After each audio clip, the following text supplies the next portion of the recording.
Chers amis, bonjour et bienvenue dans cette nouvelle chronique d'Hannibal Lecter dans laquelle je vais vous parler de ces idées qui collent de Chip et Dan F.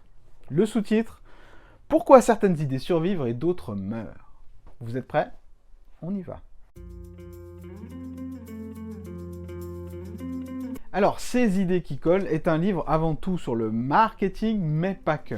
Autant vous le dire tout de suite, c'est probablement l'un des meilleurs livres que j'ai jamais lu. Non seulement sur le sujet, mais en général également parce que il cumule tout ce que j'adore dans un livre. Il est simple, il est concret, il est très impactant et, comme son nom l'indique, il laisse une impression qui colle. Et ce, dès la deuxième page. En fait, dès que vous lisez l'introduction, vous savez tout de suite que vous allez être scotché et vous savez tout de suite que les auteurs savent de quoi ils parlent. Les idées qui collent, c'est tout simplement tout ce que vous souhaitez exprimer, que ce soit par l'oral, que vous travaillez en entreprise pour exprimer un point de vue, que vous soyez dans le monde de la publicité bien sûr, que vous créez des choses sur internet, que vous soyez créateur de contenu, ou peu importe, lorsque vous savez raconter une histoire, vous devez avoir le mode d'emploi pour créer, pour faire passer un message qui impacte les gens, qui marque les gens. Ces idées qui collent comme un sparadrap. Les auteurs décortiquent pourquoi certaines idées survivent et d'autres meurent. Mais la différence de ce livre, c'est qu'il utilise plein de cas concrets, de cas pratiques, et décortique, va dans le détail, pourquoi certaines marques survivent mieux que d'autres, pourquoi certaines marques explosent alors que d'autres on n'entend jamais parler. Franchement, c'est une mine d'informations, je ne me suis ennuyé à aucun moment. Donc maintenant, le nerf de la guerre, comment on fait pour faire une idée, pour créer une idée qui colle? Et bien selon les auteurs, il y a 6 principes, il me faut demain, 6 principes à respecter si vous voulez que votre idée marque les esprits. La première, c'est qu'il faut que votre idée soit simple, accessible. Il faut que vous puissiez la résumer et en retirer la substantifique moelle. Lorsque vous voulez faire passer trop de choses, lorsque vous voulez dire trop de choses, c'est comme si vous ne disiez rien parce que votre idée gagne en complexité pour chaque information que vous apportez. En revanche, si vous optez pour une certaine simplicité, comme l'a fait la marque, la compagnie d'aviation Southwest Airlines, qui était connue comme la compagnie low cost, c'était ça leur idée, la compagnie low cost, et bien tout de suite, vous avez une idée qui colle dans l'esprit des gens, parce que tout se répercutera autour de cette idée. La compagnie low cost, ça veut dire que vous avez les tickets les moins chers du marché en gros. Vous n'avez pas besoin d'expliquer l'idée plus que ça. Donc une idée pour marquer, elle doit être simple, facilement compréhensible par les gens, mais elle doit également être inattendue. C'est-à-dire que vous devez trouver quelque chose qui surprend les gens. Pourquoi? Parce que le cerveau n'aime pas les choses qu'il peut prédire, il aime une certaine capacité à être surpris, et c'est ces capacités à être surpris qui vont le maintenir en attention. Donc, si vous avez un message simple mais banal, les gens vont pas le retenir parce qu'ils l'auront vu des centaines, des dizaines de fois. Et là, vous avez par exemple certaines... Le livre a été écrit il y a un moment, donc les exemples ne sont plus aussi novateurs aujourd'hui. Vous avez par exemple une pub où vous avez un 4x4 où il y a des gens qui sont pressés de partir en vacances, qui sont dedans et qui font la fête et qui commencent à rouler. Et là d'un coup, crissement de pneus et vous avez quelqu'un qui percute, un cycliste qui percute le 4x4 venant de droite. Et ça se termine comme ça en disant... vous ne l'aviez pas vu venir, mais personne ne voit jamais venir. Donc c'était en fait c'était une pub pour la sécurité routière, pour faire attention aux cyclistes. Donc ça c'est une direction qui est complètement inattendue. Ce ressort a été utilisé plein de fois dans les pubs aujourd'hui, surtout dans les pubs pour les voitures, pour les pubs sur la prévention routière, etc. Ce message a souvent été utilisé, pourquoi? Parce qu'il marche, parce qu'il est simple à comprendre. Si tu regardes pas autour de toi, tu te prends le cycliste. Et il est inattendu parce qu'au début on pense qu'on va partir en vacances au bord d'une superbe voiture, quoi. Et c'est pas du tout ça le message. Donc simplicité, inattendu, quelque chose qui... L'inattendu en fait ça vous garantit que votre message aura l'attention des gens. Donc par exemple si vous faites une présentation, ce qu'il est bien de faire, c'est commencer par une anecdote qui n'a pas forcément un lien évident, immédiat avec le contenu de votre présentation. Et plus tard, quand vous raccrocherez les morceaux, les gens recolleront les morceaux par eux-mêmes et se diront « Ah ouais, c'est là où ils voulaient en venir ». Donc ça, l'inattendu, c'est vraiment une... Si vous voulez maintenir l'attention des gens, vous avez besoin de cette composante. Ensuite, troisième composante, vous devez faire passer une idée concrète. L'opposé de concret, c'est quoi? L'opposé de concret, c'est abstrait.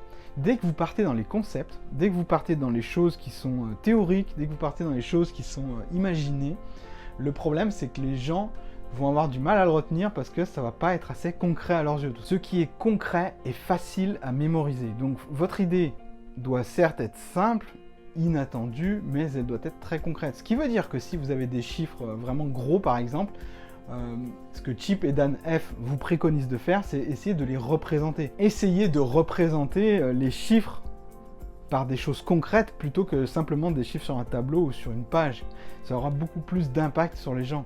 Une histoire que j'aime bien qui avait été donnée sur la pollution sonore, en fait, pour démontrer l'impact de la pollution sonore, c'était que les gens, les gars qui voulaient faire la démonstration prenaient une bille et la laissaient tomber dans un seau et disaient bah, ça c'est le bruit d'une résidence normale au centre-ville. Là ensuite ils prenaient 2-3 billes et puis ils disaient ça c'est le bruit en ville, et là ils prenaient une poignée de billes, ils la lâchaient dans le seau, ça faisait un bruit pas possible, ils disaient ça c'est le bruit dans notre centre-ville. Donc vous voyez qu'il y a un problème. Et le fait d'avoir utilisé des billes, d'avoir rendu les choses concrètes, c'est beaucoup plus facile à marquer les gens sur l'impact du bruit plutôt que si ça avait été juste des chiffres. Alors, là il y a 90 décibels, dans un centre-ville moyen c'est 150 et nous on en a 200. Ça aurait été beaucoup moins parlant pour les gens. Donc du concret c'est la troisième ressource clé. La quatrième ressource clé c'est le côté crédible. Ok, il faut que votre message soit également crédible. Ça sert, même si vous êtes super concret, même si vous êtes simple et inattendu, si votre idée est loufoque, s'il n'y a pas de lien, s'il n'y a pas de sens à tout ça, si c'est juste pas croyable, ça va être rangé dans ce qu'on appelle les légendes urbaines.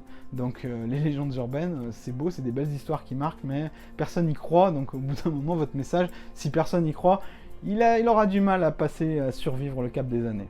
Donc tous ces critères, il y en a encore deux autres, je vais y parler, je vais y revenir, mais vous avez plein d'exemples et plein de techniques qui vous montrent comment rendre les choses concrètes, comment rendre les choses accessibles, comment rendre les choses inattendues, etc. Ça, c'est vraiment une très grosse force du livre. La toute fin vous explique exactement comment répondre à certains problèmes, et du coup, vous avez un tutoriel complet à la fin. Moi, j'ai vraiment aimé ce livre également pour cette raison. Cinquième critère, de l'émotion. Si vous voulez marquer les gens durablement, votre message doit faire passer des émotions. Pourquoi ? Ce n'est pas que pour faire pleurer, hein, des émotions, ça donne aussi du sens aux choses. Si votre message est plein de sens, alors vous allez capter plus facilement l'attention des gens. C'est également pour ça que les gens sont moins émus par la fin dans le monde, le thème la fin dans le monde, que l'histoire d'une petite fille, une seule petite fille qui n'arrive pas à se nourrir et qui lentement meurt. C'est beaucoup plus impactant pour le public parce que on parle d'une seule personne, ça véhicule beaucoup plus d'émotions que si on parle de l'ensemble des personnes du monde, où là c'est un peu moins concret justement, un peu plus abstrait, et on a du mal à se le représenter. Donc l'histoire d'une personne, l'anecdote d'une personne véhicule des émotions. Et enfin le dernier critère, c'est l'histoire. Il faut qu'il y ait une histoire derrière votre idée, il faut qu'il y ait un historique, il faut qu'il y ait quelque chose, parce que c'est ce qui va lier tous les éléments que vous avez vus pour en faire quelque chose qui survit au temps, quelque chose qui colle dans l'esprit des gens. Moi, j'ai particulièrement aimé l'histoire de Jared, et Jared, en fait, c'était un mec qui avait décidé de maigrir en prenant que des sandwichs Subway. La marque Subway, vous savez, la chaîne de fast-food, on peut dire. Et le mec a perdu 30 kilos rien qu'en bouffant des sandwichs Subway. Que en bouffant des sandwichs Subway. Donc là, sachant que le gars était vraiment en obésité morbide, Jared était vraiment en obésité morbide, cette histoire a vraiment marqué les gens parce que elle avait tout pour elle. Elle était simple. Un gars maigri en bouffant des sandwichs Subway, c'est facile à comprendre. C'est concret. On sait ce que c'est qu'un sandwich Subway, on sait ce que c'est qu'un gars qui est en obésité morbide. 30 kilos, on sait que c'est un gros poids, hein, voilà, on a une photo avant-après. Donc cette histoire cumule absolument tous les éléments, et ce qui fait qu'elle a vraiment marqué dans l'esprit des gens. Il y a de l'émotion, parce que quand ce gars-là vous raconte son histoire, vous savez qu'il était il était proche de mourir, et qu'en fait, le fait d'être lancé un régime comme ça lui a sauvé la vie. Ça fait une pub de dingue pour Subway, alors que c'est pas vraiment de la healthy food, mais c'est pas là le but. Le but c'était vraiment de créer une histoire qui, en plus c'était pas une histoire créée, c'était vraiment une histoire crédible parce qu'elle a vraiment existé. Vous voyez, toutes les composantes ont été réunies pour faire une histoire qui colle. Et ce livre est vraiment écrit par des experts d'une façon super accessible et dans un domaine qui n'est pas que le marketing. C'est le seul défaut que je reproche à ce livre, c'est que beaucoup de gens pensent que ce livre s'adresse à ceux qui veulent vendre des choses.